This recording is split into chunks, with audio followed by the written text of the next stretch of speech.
আইন হাতে তুলে নিতে দিইনি আমার কর্মচারীদের।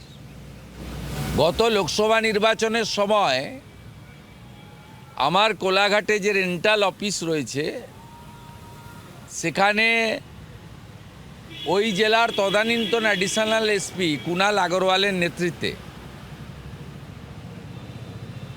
সিআই চম্পক চৌধুরীর নেতৃত্বে আইপ্যাকের দুটো ছোকরাকে সাথে নিয়ে রেড করেছেন, খালি হাতে ফিরেছেন। আমি আদালতের আশ্রয় নিয়েছি, কিন্তু আমি হস্তক্ষেপ করিনি। আমি আমার নিজের ক্ষেত্রে বলি এইগুলো, কিন্তু এই মুখ্যমন্ত্রী রাজীব কুমারের ঘটনার ক্ষেত্রে, সুব্রত মুখার্জি, শোভন চট্টোপাধ্যায়, ফিরহাদ হাকিমিদের গ্রেপ্তারের ক্ষেত্রে, এবং সর্বোপরি কালকে যেটা করেছে এটা অবৈধ, অনৈতিক, ক্রিমিনাল অফেন্স। শাহজাহান যা করেছিল মমতা ব্যানার্জিও তাই করেছে। তাই শাহজাহানকে যদি আমরা গুন্ডা বলি, পশ্চিমবাংলার মুখ্যমন্ত্রীকে আমরা গুন্ডি বলতেই পারি। এবং আমি অত্যন্ত খুশি যে কেন্দ্রীয় তদন্তকারী সংস্থা তারা আজকে কলকাতা হাইকোর্টে যে প্লি করলো একটু আগে 11টার সময়, তাতে যে বিষয়গুলো রেখেছে, এটা পশ্চিমবাংলার মানুষ এটাই চেয়েছিলেন, যে ইডির উপরে হামলা, তথ্য প্রমাণ লোপাট। মমতা ব্যানার্জি কিছু নিয়ে যেতে পারেননি। মমতা ব্যানার্জি ক্যান্ডিডেটদের প্রপোজ লিস্টটা নিয়ে গেছেন, কিন্তু ওটার কপি অনেকের কাছেই রয়ে গেছে। মমতা ব্যানার্জি ল্যাপটপটা নিয়ে গেছেন, ল্যাপটপের ভিতরে কি আছে কেউ জানেন না। তো বোকার মতো কাজ। আমি ইডির তরফে কলকাতা হাইকোর্টে যে একটু আগেই 11টার সময় লিভ চাওয়া হয়েছিল, লিভ গ্র্যান্ট হয়েছে, তাতে রেসপন্ড নম্বর 1 তারা করেছেন গতকাল তদন্তের কাজে হস্তক্ষেপ করা মুখ্যমন্ত্রী মমতা ব্যানার্জির নামে এবং পুলিশের নামে। এটা একটা অ্যাপ্রোপ্রিয়েট এবং ওয়াইজ ডিসিশন। তারা রুল 26-এ সেন্ট্রাল ব্যুরো অফ ইনভেস্টিগেশনকে দিয়ে তদন্ত করার জন্য আর্জি করেছেন কোর্টে, যাতে অ্যাকিউজদের অ্যারেস্ট করতে পারে এবং কালকে যে কাগজপত্র স্ন্যাচ করেছে তাদের কাছ থেকে রিকভার করতে পারে থ্রু সিবিআই। যেখানেই লুকিয়ে রাখুক, পুড়িয়ে ফেললেও কোথায় পুড়িয়েছে তার তথ্য জন্য সিবিআই চেয়েছেন। এফআইআর রেজিস্টার করার জন্য চেয়েছেন এবং সেই এফআইআরে চিফ মিনিস্টার এবং সমস্ত পুলিশ অফিসারদেরকে, যাদের ভিডিও ফটোগ্রাফিতে দেখা গেছে, তাদেরকে অ্যাকিউজড করতে পিটিশনে রেখেছেন। Direct immediate seizure, sealing, forensic preservation. এইভাবে যে বিষয়গুলো বাংলার মানুষ প্রত্যাশা করেছিলেন, যে এত বড় একটা ইনসিডেন্টের পরে ইডি কি করবে, মুখ্যমন্ত্রী এবং রাজীব কুমারদের ভয় পেয়ে গর্তে ঢুকে যাবে, না আইন মোতাবেক, সংবিধান মোতাবেক তারা ব্যবস্থা নেবে। আমি কোর্ট থেকে সংগ্রহ করা একটু আগে যে লিভ গ্র্যান্ট হয়েছে, যার অনেকের কাছেই ইতিমধ্যে এসে গেছে, একটা appropriate moved by the lawyer engaged by the Enforcement Directorate. এখানকার যিনি এএসজি, এডিএসজি, তারা এখান থেকে মুভ করেছেন এবং দিল্লি থেকে ভার্চুয়ালি ভারত সরকারের এএসজি মিস্টার রাজু অ্যাপিয়ার করেছিলেন। তারা একদম পশ্চিমবাংলার মানুষ এবং গোটা ভারতের লোক যেটা চাইছিল যে এফআইআর হোক, তারা 1 নম্বর রেসপন্ডেন্ট মুখ্যমন্ত্রীকে করেছেন, যিনি সরাসরি এটা করেছেন।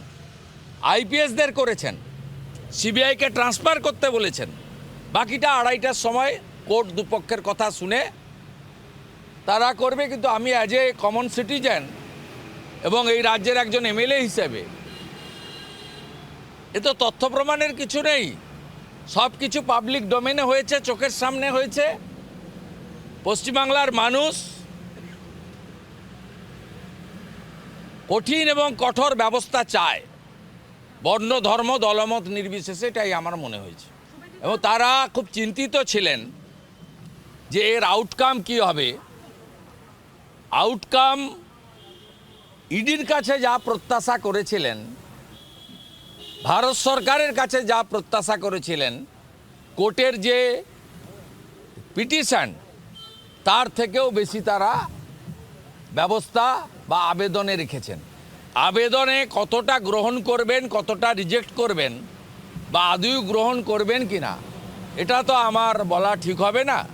We all are law abide people. 2:30টার সময় মাননীয় জাস্টিসের কাছে শুনানিতেই এটা আমরা জানতে পারবো।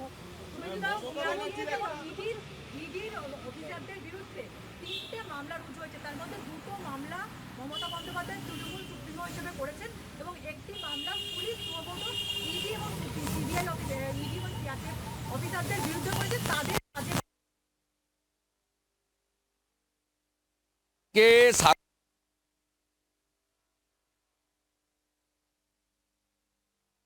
র্যাঙ্কের অফিসারদের বিরুদ্ধে, এমনকি কোল স্ক্যাম যেটাই মূলত কালকে এসেছে, লালার যে বড় স্ক্যাম, বিনয় মিশ্র চলে যাওয়া, এটা যে বড় স্ক্যাম থেকে যে তদন্তকারী অফিসাররা মুখ্যমন্ত্রীর আত্মীয় স্বজনদেরকে ডেকেছিলেন,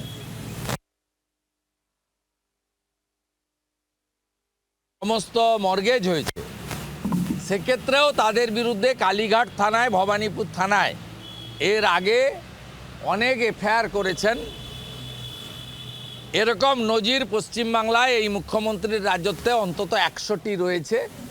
কিন্তু কোনো মামলাতেই মমতা পুলিশ তথা পশ্চিমবঙ্গ পুলিশ তথা কলকাতা পুলিশ তথা মমতা পুলিশ তারা কেউ কিছু করতে পারেননি। কারণ যে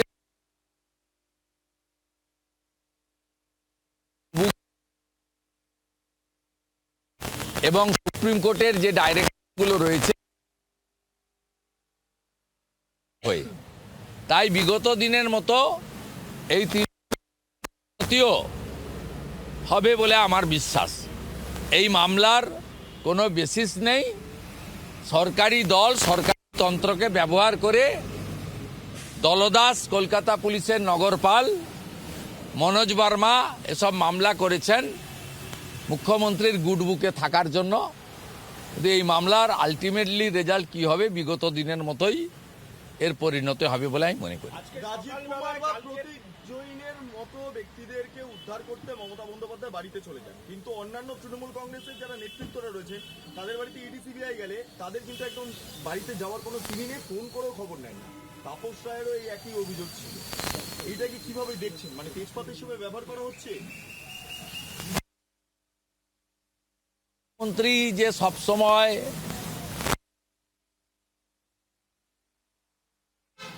আর যেখানে নিজে ফেঁসে যাওয়ার ভয় রয়েছে সেখানে এগিয়ে এসে তদন্ত ভণ্ডুল করে দোষীকে আড়াল করার চেষ্টা করা ছাড়া অন্য কাজ করেন না।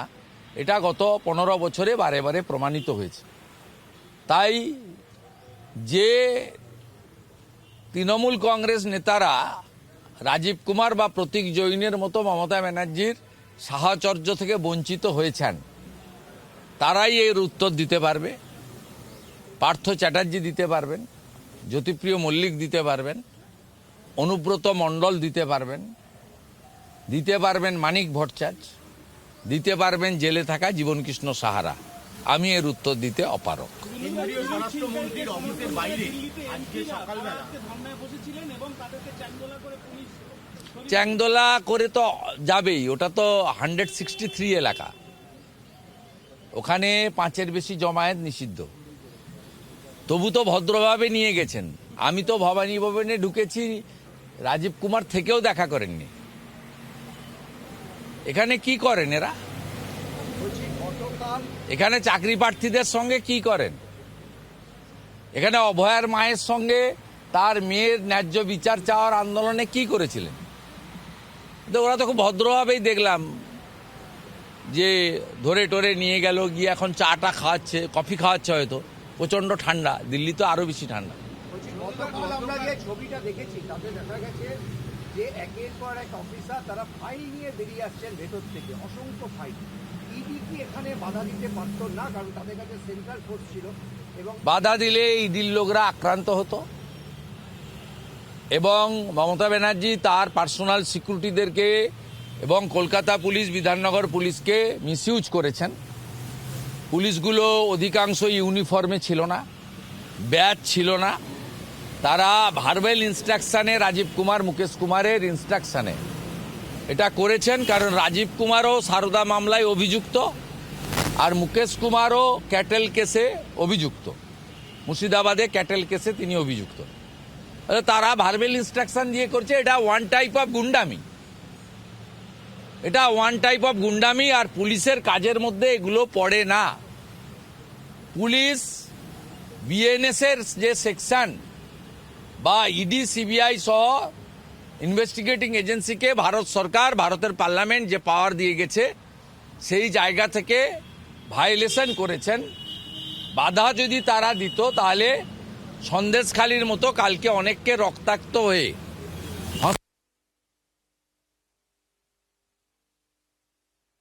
না দিয়ে কাজ করেছেন, সঠিক কাজ করেছেন, বুদ্ধিমত্তার সঙ্গে কাজ করেছেন। এবং মমতা বন্দ্যোপাধ্যায় নির্বাচনের প্রাক্কালে চোরেদের, দুর্নীতিগ্রস্তদের আটকাতে চান। এই অভিযান যে করেছেন, আমরা যেটুকু ইডির প্রেস স্টেটমেন্ট থেকে জেনেছি, তারা পুরনো হাওলা কেসে, দিল্লি রেজিস্টার কেসে, পশ্চিমবঙ্গে কেস রেজিস্টার নয়। এবং এই হাওলা কেসে আমরা অনেক আগেই বলেছি, হোটেল থেকে টাকা উদ্ধার হয়েছিল গোয়া ইলেকশনের সময়। সেই টাকার সঙ্গে এই যে অনুপ মাঝি লালার যে কেস, বিনয় মিশ্র যে চলে যাওয়া, ভানুয়াতুতে থাকা, এবং লিপস অ্যান্ড বাউন্সের যে প্রপার্টি অ্যাটাচমেন্ট, এর সঙ্গে যুক্ত এই সময় কয়লার টাকা, হাওলার টাকা গোয়া ইলেকশনে তৃণমূলের হয়ে ব্যবহার হয়েছে, একটা হোটেল থেকে রিকভারি হয়েছে। শুধু তাই নয়, দিল্লির লিকার স্ক্যামের সঙ্গেও আইপ্যাক যুক্ত সরাসরি আপের হয়ে তারা কাজ করেছিল। লিকার স্ক্যামের যে ব্রাইব টাকা, সেই টাকা ভোটে খরচ হয়েছে, আইপ্যাক সে টাকা নিয়েছে। আমি একটা তথ্য প্রমাণ দিচ্ছি। এই আইপ্যাক আমাদের ভারত সরকারের যে জল জীবন মিশন, 8,000 কোটি টাকা পশ্চিমবঙ্গ পেয়েছে, চুরি হয়ে গেছে পুরো টাকা। কোনো গ্রামে নলে জল নেই, নল আছে জল নেই।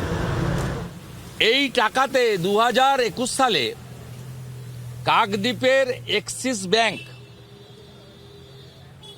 KP construction, south 24 Pargana, got direct order to supply around 170 crore।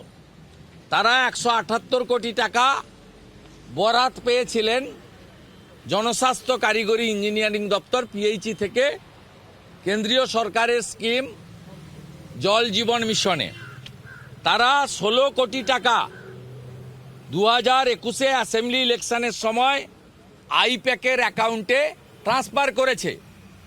Check number 001739 to I-PAC account, cheque number 001739 to direct I-PAC account, Axis bank.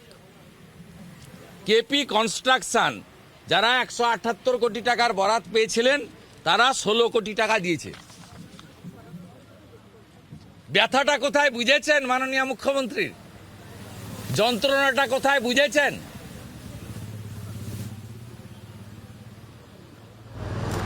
মুখ্যমন্ত্রী এরকম তড়িৎ গতিতে যান না।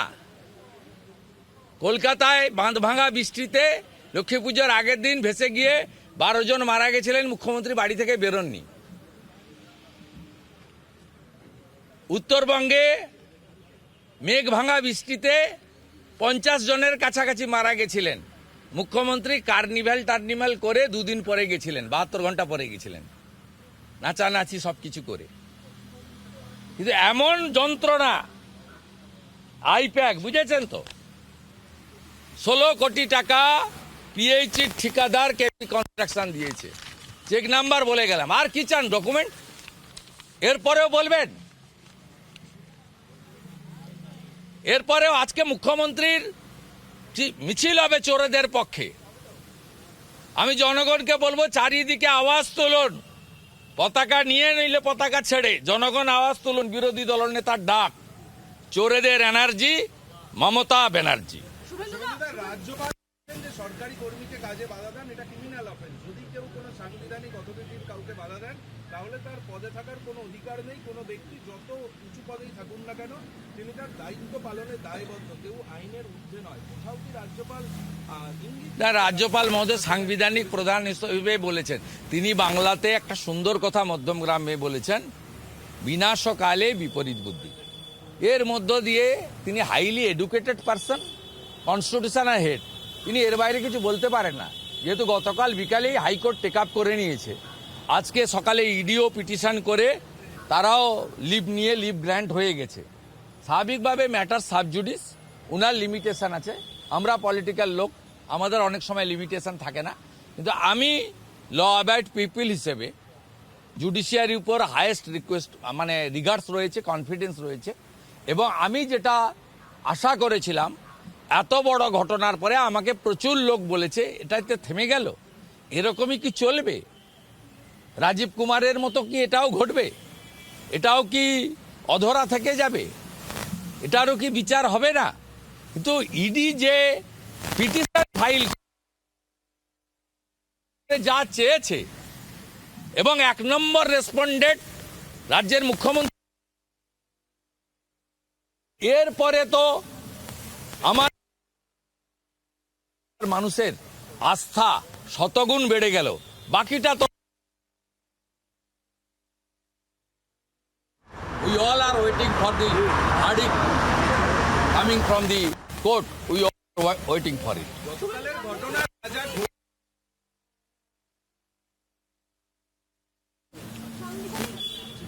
আমি সূত্রর কথা বলবো না, সিআরপিএফ বলেছে আপনি করতে পারবেন না, আমি কমেন্ট করব না।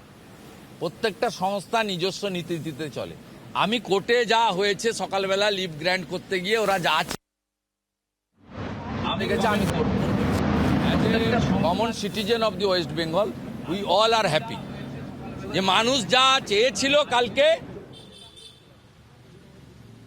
সেটা আজকে ইডি পরিষ্কারভাবে বলেছে। 1 নম্বর রেসপন্ডেন্ট করেছে মুখ্যমন্ত্রীকে, রাজীব কুমার সহ আইপিএসদের এগেনস্টে তারা বলেছে, এবং তারা যেগুলো চেয়েছে it's a criminal offence, CBI investigation. বাংলার আওয়াজ, বাঙালির আবেগ, জি 24 ঘন্টা।